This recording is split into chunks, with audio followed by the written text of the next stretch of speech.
Thank you for joining us on the Family First Life Health and Wealth podcast. Please like us on all of our platforms at Family First Life Health and Wealth. I hope this information helps you grow and learn. Please share this with everybody you know, all your friends, all your family. We're hiring all across the country. Be well.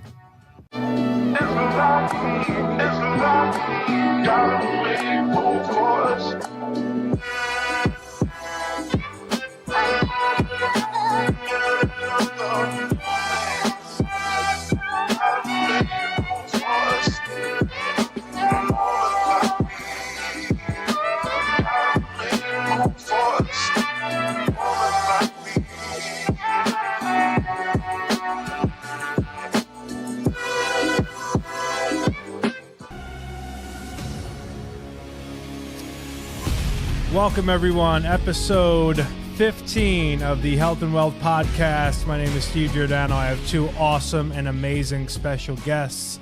We have Mrs. Rachel Hastings and Mr. Vincent Cordova. I pronounced it correctly? You did. You got it. Perfect. How are you guys doing today? We're fired up, man. We're blessed to be on your podcast. Excited to share some tips and tricks. Love it. So you guys are out where exactly? Out on the West Coast?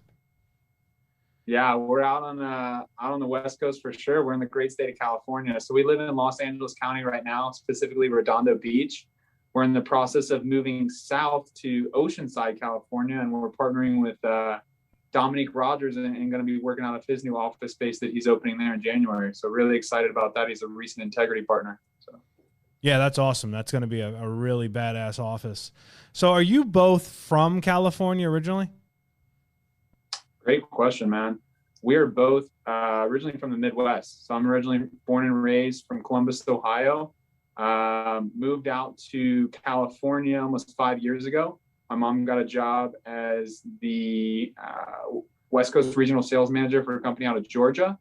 And I took my 2 college degrees and moved out to California. So it wasn't to be like a movie star, a musician, or anything like that. I just had 2 college degrees. I wanted to follow my mom, who was raised by a single mom of 3. So that was kind of my why. And then Rach? Yeah, so I actually, I grew up in Wisconsin and I was in New York for about 6 years. And I always was like, my whole life, I said, I really want to live in California. Both my parents were from here. And it was like a dream. I always was like, oh yeah, I wish one day, and I was like, you know what? Screw that. Like, I'm going to go out to California and start living the dream I want to live. And that's, when I found insurance and I started doing the same thing with insurance, like I want to drive the life that I want to live instead of thinking about it all the time, So it's been a blessing for sure. I love that because a lot of this podcast, I like to talk entrepreneurship, and obviously we're going to jump into FFL stuff, but I love people that they see the vision of what they want to do and then they do it. And like, you didn't have to think, right? Like sometimes we have paralysis by analysis and we think too much.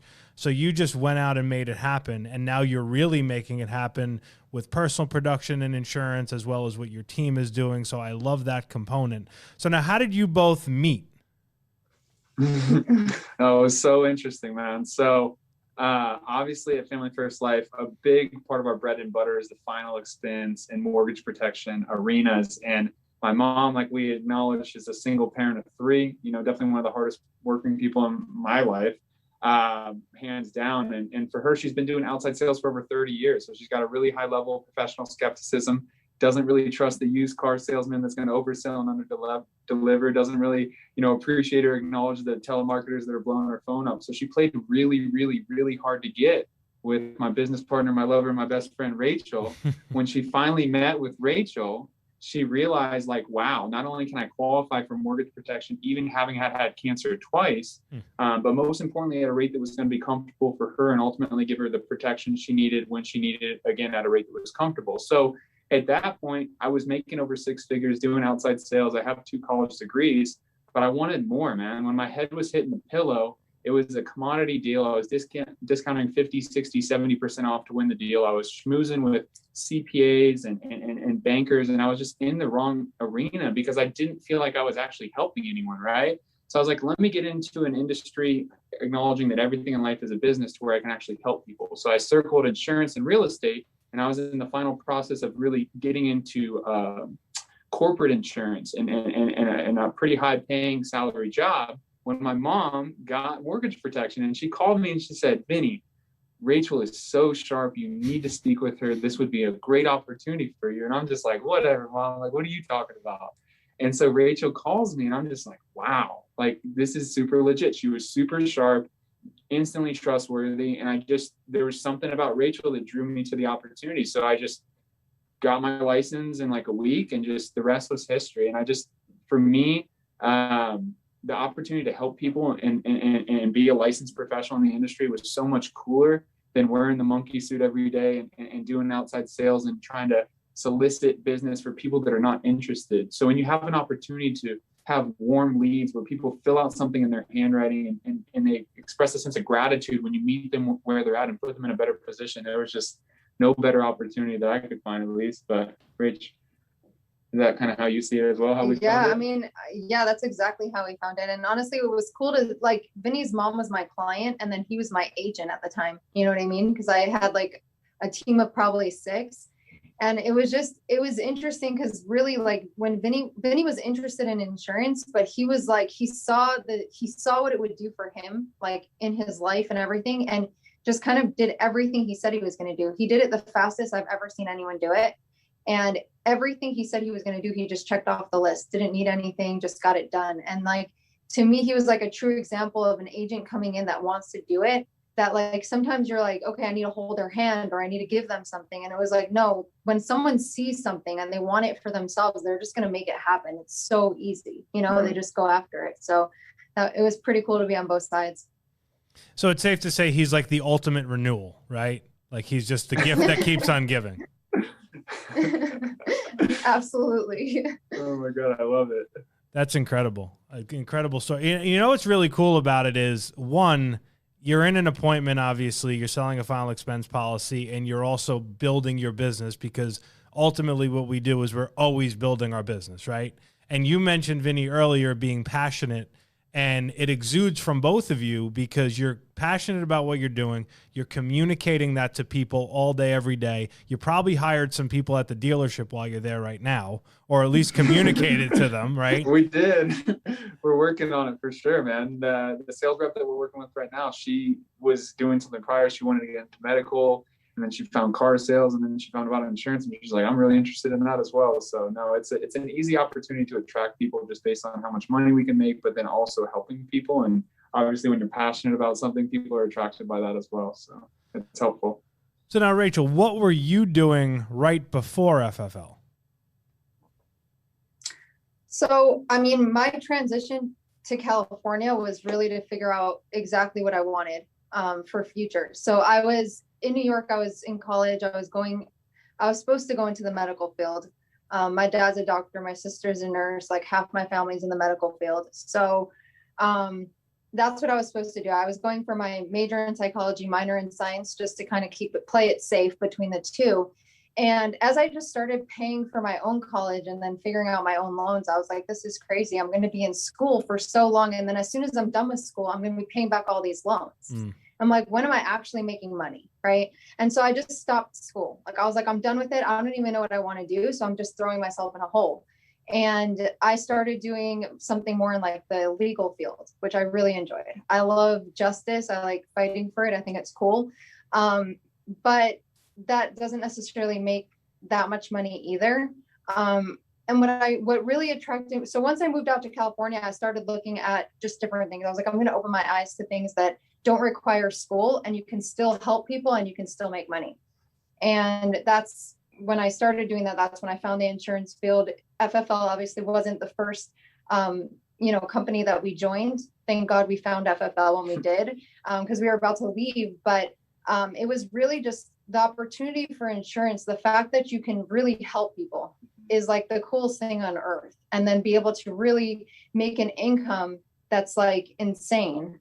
Just those two things coupled together is just like amazing. And just even helping agents do that for their own family. Like, I don't know a better feeling than that, just like that feeling of putting someone in a better position. That day you get the death claim and like, it's really sad, but knowing that you were that person that was able to help them that day.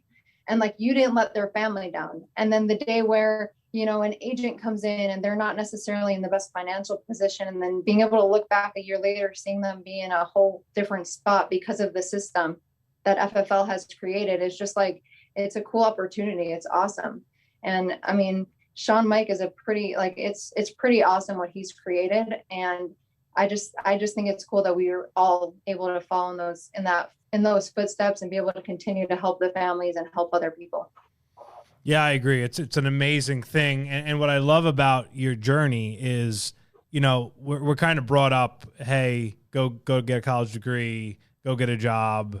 You're going to put yourself into debt. You're going to work yourself probably out of debt for, I mean, look, medical, you could be working yourself out of debt for 10, 15 years before you're ever actually really making it and really killing yourself. So it's interesting just the thought process being so different. And I'll be honest, I didn't get it when I got into this because I was not raised an entrepreneur, of the money we can make with a little bit of an investment, which is like the investment you put into leads in your business is probably a hundredth of what you put into your investment of your college degree. Would you agree with that?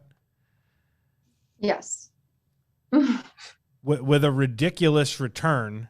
And now not only were you able to go and sell personally, but now you're building a team. And what's your guys' team doing roughly a month right now? The team's continuing to grow like a weed, man. So it's been an extreme blessing. And I think it's a true testament to the system. I mean, I think we all sound so redundant. It begins to sound corny, but it's genuine. I mean, the system that we have is so amazing that the team continues to grow. So last month, I think we did a little over 600,000, wasn't it? Yeah. Yeah. Yep. So on this month, we're pacing to do really well. Through 3 weeks, we were at like 550. Wow. So we have 2 more weeks. And like I said, it's just continuing to grow. But it's just a huge testament to everyone on the team at the end of the day, you know? Yeah. So, I mean, we were before FFL, we were with a different company. And I mean, we were building our team like over and over and over again. Yeah. So literally, like, it's not about necessarily, like, you can find people everywhere. It boils down to the system. Yeah, that's why I said that so nonchalantly. And now that she said that, it made me really think, because at the end of the day, like, we're saying nonchalantly 650, 700,000 a month. I mean, that's bigger than a lot of IMOs annual run rate. Yeah. And what we have to understand is that, like, we almost quit insurance. Like, I have 2 degrees. She has degrees. We're smart. We were doing the sales. I was putting in a lot of time and effort and money into recruiting, and like getting them to do it at the comp that we were at before we found FFL was really hard.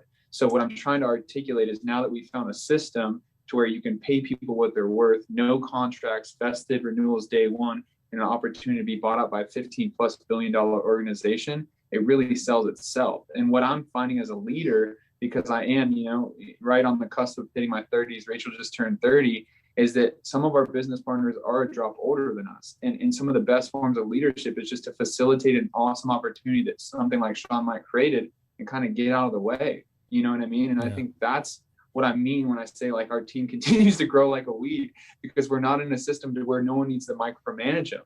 We're in a system to where we can recruit, we can produce, and we can spend time with our loved ones and spend time with our family and spend time with our friends. And when you get into a system like that, it's one of those things that it almost feels like it's too good to be true. And I know Sean Mike has said at several different events, he's like, well, if it was too bad to be true, would you guys be listening to me? So it's interesting, man, at the end of the day, because when you facilitate an opportunity like this, it is one of those things that you always wonder. It's like, is this really happening to us? Is our team continuing to grow? Are people continuing to come on, just that you come across in everyday experiences? And then when you can back it with the appropriate lead sources and the high comp, I think it's just a true win-win for everyone, you know? So. Yeah. What are some of the things that you're doing to build your team in the way of utilizing social media? Do you have recruiters? Like, what does your structure look like to really building your team? So we actually, I mean, we're getting recruiters hopefully this month. But we've been doing a lot of the recruiting with like ourselves. Vinny did a lot of the coal market recruiting, so he's been doing that since we started. I've been doing, and he's been doing like LinkedIn, Facebook, just kind of putting things out there, showing it to your network, and then eventually people start seeing it. I know Vinny has been reaching out to a whole bunch, well, he can say it, but he's been reaching out to a whole bunch of people on LinkedIn, and like just from the whole year of just constantly posting, people are like, oh, wow, like you are doing great. Like, I think it sometimes takes people some time, especially in your warm market, to start realizing that what you're showing and the opportunity you're doing is actually real. Like, it's consistent. So that's been big. We're doing, like, with our team now, we're rolling out a new onboarding process where it's kind of like a fail-proof system. And it's like, we're going to be sending out like an actual booklet so that any questions that someone can have is literally in there with a table of contents, so that no one really gets lost in the process. They understand the whole hierarchy, where they fit into it from the start of Sean Mike kind of thing, just because I feel like sometimes people come in and they're a little lost, like, who are all these teams? We're going to be, just having like a whole, like, anyone that wants to build kind of have all of that information on there as well, so that if they want to get someone started right when they start, they have a whole page on how to do that. So that's just one thing that we're rolling out for our team. And then we're trying to get as many people as we can onto other sites like Indeed. We just figured out how to get on there. I don't know if this shouldn't go anywhere. Yeah, so I think the biggest thing that she's trying to do is just facilitate leadership for people that are not necessarily heavily experienced within the system. So what we continue to acknowledge on the call and on the podcast is how awesome the system is. And when you get someone that has their first weekend in the field and they write 10,000 or they have their first $20,000 or $30,000 month, it's our jobs as leaders to systematize the building and onboarding process for them, so they know how they can market themselves appropriately to continue to build their team. And I love that you asked that question for us, Steve, because I know that last time we ran across each other, we were talking about it a little bit, but I think the idea in marketing people that are performing at a really high level just continues to increase the belief factor, acknowledging that anyone in this industry can do it. And I'm just so fired up for you and the name and the brand that you and your team in health and wealth continue to build, because you truly are, the top producer within FFL. And Steve, I talk about you to our team, and I talk about you to other agents. And so understanding and leveraging you as a resource for your agents as you continue to build your team is an amazing resource for them to, hey, Steve Giordano didn't have, entrepreneur or insurance sales experience heading into this, but because of the system and because of his why and because of his work ethic, he was able to produce at this level. Let's emulate his behavior and his activity and achieve similar results. And I think based on the fact that you can produce at such a high level, usually your team's going to do half of what you're doing. And I think that's the key, is really just blasting that out. Hey, this is the leader that we're working with, and that's what we do on our end. So for us to make it personal to what we're doing, I blast out the Hall of Fame producers on our team. We have 2 Hall of Fame producers on our team as of this year. I blast them out. I want people to know that they're Hall of Fame. And I want people to know that I might not necessarily have went Hall of Fame, but I work in a system and I work with a team where they've achieved that level of success. And we can plug in that resource and allow that to come to fruition if that's a similar level of success that you're looking to achieve. But I think the key in being successful in building an organization is just truly meeting people where they're at, understanding their why, understanding their goals, and then explaining to them, hey, I can produce at this level. Let me help you. Let me coach you. And that's what's helped me from a building perspective, is just try to really empower people as soon as possible and have them just share their success on social media as much as possible, so people can see, hey, this dude went from making $3,000 a month to making $5,000 on a Saturday. And his mentor is the #1 producer at FFL that's teaching him the ropes. So even if he's not that good at it, you can now plug yourself into a system and plug yourself in with a mentor that will allow you to achieve the results that you always thought were too good to be true. And I think that's the true form of leadership that we all at FFL are continuing to try to push forward towards. So, yeah, 100%. I love that. So now, how is it being a couple in the business, and how do you guys manage it? Are you competitive with each other? Do you just totally leave the egos at the door? How do you guys manage that? That's a really good question, Steve, and I think I'm going to answer that one. And then we'll let Rachel jump in too. So clearly we know who the one who's competitive. No, we're both super. So it's funny you say that. So Rachel was such a rock star producer when we got into. I love that you asked that right now, Steve. So Rachel was such a rock star producer when she got into the industry. She had wrote over 600,000 her first year. So from a guy's perspective, I mean, I could sit here and be pretty intimidated by that. or I can acknowledge the value of it and work with it. You know what I mean? So for us, what we've done is she's helped mentor me and help coach me on different things within the in-home, within the phone, within different things that would allow me to quit. And if anything, I've loved the dynamic that Rachel and I have established, because I was more of a business management degree, accounting degree. Like I went through all the business school. I knew how to do the inside sales, outside sales, very over analytical type of personality, looking at everything from a numbers perspective. She was raised very religious. She has a very strong sense of belief in herself and an ability to achieve more. So it was a perfect storm, I think, with like my business experience and everything like that. And then her ability to believe in herself and then her work ethic that kind of pushed us forward in a way that was very symbiotic, to where I don't think we ever were like stepping on each other's toes. And that for me is what helped build a really good dynamic, at least at the beginning. But Rach, what do you think? Yeah, no, I like it. I 100% agree. I think that for one, there's like, I would say like the biggest thing with a couple could be that ego thing where you say that, but I feel like for us, we're just so different. And I think that we want to see each other win. So because of that, because I'm like, oh yeah, I want to see him win so bad. I don't care whose the name is on it. I don't care who does it, because if he's winning, I'm winning. And I think he has the same feeling. So to us, we're just doing this thing together. And we're very you have to have that open communication, and you have to always talk about really what's going on, who's going to take care of what you're thinking, and have that very open and out there for it to actually work. Otherwise, you know what I mean? You can get into like little scuffles. But I think if you can be, kind of have like what you're good at, both know what you're good at or what you're better at, take care of the things that you're better at in that side of the business, and be open to that and be cool with it, then it works. Because then it's like, okay, well, I'm better at this and you're better at that. It doesn't mean one's bad. It's just like, well, we want to bring our best, and whatever is going to bring the best to the business is how we're going to win. And that by doing that, it allows the business to go where it needs to go. Yeah, you said a couple things that I love. I had another couple on our team that was here with me, and literally they mimicked what you just said, and that's why they're having success, because one guy was not in the industry and his girlfriend was, and he completely put his ego aside and just listens to what she says.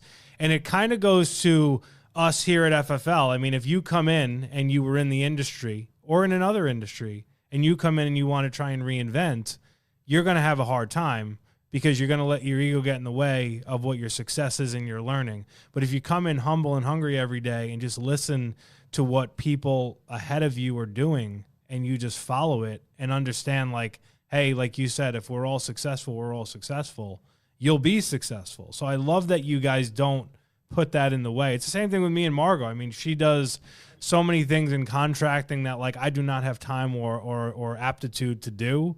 And she's like, all right, well, you sell and I'll do this, and like, we'll be all right. And like, I'll give you that credit. You give me this credit. So I love that. That's awesome. Yeah. So now that's what it's all about, man. And honestly, I feel like what's cool about couples is that they each bring different sides. Like, she really enjoys that side, and you really enjoy the selling. And without either one of you guys, the business wouldn't run as smooth. Right. And I think that that's what's powerful, because it's really hard to do this. Like, if you're going to do this business, there's so many hats you have to wear. What better person to work with than your own partner? I don't know. That's the way I think about it. Because I think at the end of the day, like, what I get passionate about is like when I have to travel and do business, conventions or different meetings, and I sit on the plane and I'm sitting with her the whole time, and I'm talking with her, and I'm working with her, and I'm living with her. And when you acknowledge that everything in life is a business, and we live in a capitalistic society, and you have to work to be able to provide for your family, if you can do it with someone that you love and genuinely care about and you respect on a level playing field, I think it allows you to create a really, really strong dynamic in the home where it really removes a lot of the pride and the ego. It's not about a feminist. It's not about masculinity. It's just about an equal partnership, respecting each other, meeting each other where they're at. And I feel like that creates a really, really, really strong relationship and a really strong business and a high level of trust. So I don't want to sit here and say that every single married couple needs to do insurance together. But what I would say is that for me and my lifestyle and what I want out of my life, like, it's really, really worked for us. But you're right. It can be hard. Yeah, and I love that you obviously both have the same goals. You know, you're heading in the same direction. You want to see each other win. You want to see the agency win. And I'm sure you're mentoring and coaching people on your team that, whether both are in the business or not, you're helping the other partner understand what it's going to look like. And I think that's a big thing when we start out. Like, hey, like there's got to be some sacrifices here from the other party. And we got to understand what it's going to look like. And sometimes I think in your component, it's going to make it a lot easier. So moving into this now brand new year, 2022, what are some of your goals? What are some of the things you're looking to hit personally and as a team? Man, it's really focused on the team. I'm trying to blow the team up. I really want to double at least. I know that a lot of the senior leaders within FFL had a meeting and we talked about that. I mean, that's for sure on the top of the horizon. I want to at least double the organization and just be able to, like we talked about, save as many agents as possible. You know, at the end of the day, like the passion that I feel is real. I've seen other groups kind of add our page on LinkedIn, like some of our stuff, like the World Financial Group, the People Helping People, the Northwest Mutual, the New York Life. I mean, dude, I'm more than happy to put the names out on the podcast because everyone needs to be saving these agents, and there's thousands of them that need to be saved. So yeah, hubris is defined as the number one character flaw of mankind, which is the pride and the ego.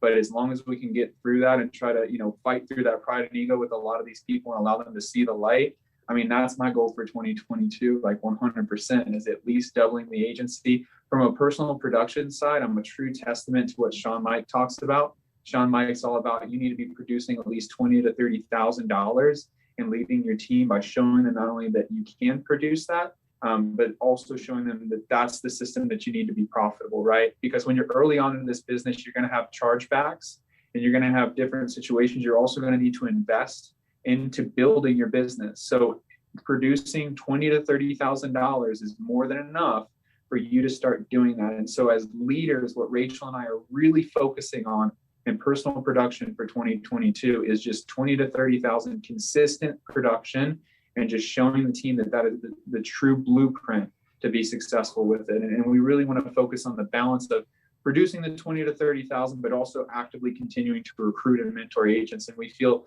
finding that symbiotic balance will give us the results that we want within the system. Rach, what are your goals? Yeah, no, you said them all. I'll just piggyback on it a little bit. I definitely want to double, if not triple. I know we can all do it. We have some really hot hitters, heavy hitters on the team. I know we can do it. So I definitely want to triple, I think, by the end of the next year. I'm super fired up for 2022. I don't know what it is, but I'm just like ready to run with it. So it's going to be awesome. And I definitely, I mean, we're staying in the field, 20 to 30,000, I would say minimum. I would love to hit Hall of Fame this year. I love the field. Like, I really enjoy just helping families. That's what I like. Like, I love building. I love the team. I love mentoring. But what I really, really love is the field. And so that I will always, just for sure stay in the field 100% till the end. So that's my goal. I love it. I love the excitement you guys have. I think 2022 is going to be absolutely incredible. I think this convention coming up, and literally it's like a month, right? Just about a month, is going to be off the chart.